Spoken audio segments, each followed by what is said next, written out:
I'm sorry. I am. Well, my lawyer is really nice. She'll email you. Skip re-zipped his coat, returned his hat to his head, and left. On the table, steam rose from the tea. On the floor, a trail of dirty slush marked his exit. Let me tell you about Bianca. She's an interesting woman. Skip met her at a team-building event organized by his employer, Regrow Diagrams, Inc., a company that sells regrow diagramming software to small and medium-sized businesses.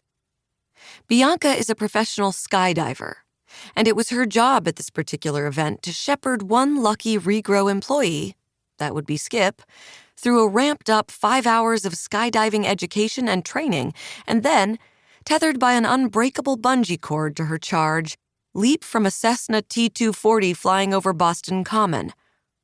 Who knew that the team built that day would be a small one, consisting of exactly 2 members?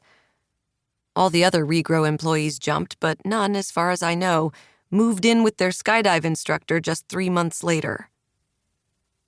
The day after his abrupt departure, Skip returned to pack up his things. In the driveway, a silver Prius waited, Bianca herself in the driver's seat. I peeked through the curtains. Long dark hair, thick eyelashes, a middling kind of nose. She wore a light purple sweatshirt, and her nails, I noted from the hand that gripped the steering wheel, were painted lavender to match. Skip noisily gathered up his shirts, his Xbox, his hair products, his mountain bike and artisanal salt, and loaded them into Bianca's trunk.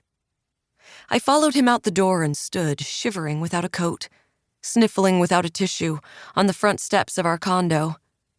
Skip shut the trunk, looked at me, and shrugged. He opened the passenger door, disappeared inside, and then, muffled but distinct, I heard a woohoo, the cry Skip made whenever he scored a basket in his Saturday afternoon basketball league. As I watched the departing rear of Bianca's car, with its Coexist bumper sticker and vanity license plate, Flyer Girl, I began to weep. I wept with rage and true sadness.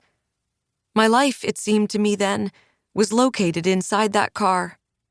My life speeding away from me, leaving me alone and unloved, bereft and abandoned. How to explain this tragic turn of events? How to tell my friends and colleagues? How to tell my parents? My parents adored Skip. After just 5 months of our dating, Mom had presented him with a Christmas stocking she'd sewn from felt and glittery trim. Along the top, she embroidered Skip in festive red thread, the shade matching exactly the color of Darcy sewn into my own stocking, the one I'd hung every year of my life from the wooden mantel in my childhood home. Every Christmas since our wedding, Mom would hang those 2 matching stockings side by side and fill them with candy and knickknacks and oddly shaped pottery cast-offs from her weekly ceramics class. What would become of that Skip stocking now? And our monogrammed his and her robes? And our couples membership at the Y? What would become of our Saturday night couples bingo? Every week we played with our friends, Saba and Saul, Aaliyah and Felix, Min and Jed. Every week we'd make nachos and margaritas. One couple would host, another would bring the tequila. The idea of playing bingo alone, just me, Darcy, was ludicrous. It was sad and pathetic. Ditto for Tuesday movie night. Ditto for Wednesday waltz lessons and Sunday morning crosswords and Monday evening cupcake bake. Skip and I did everything together. My friends were his friends. My activities were his activities. After Skip left, I wept all day and all night. I wept all Saturday and half of Sunday.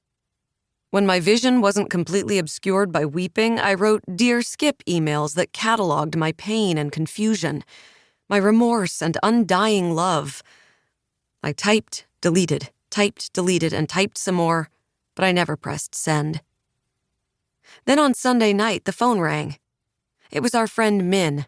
She'd heard the news from her husband, Jed, who'd met Skip for a beer near Fenway. "Oh, Darcy, I'm so sorry."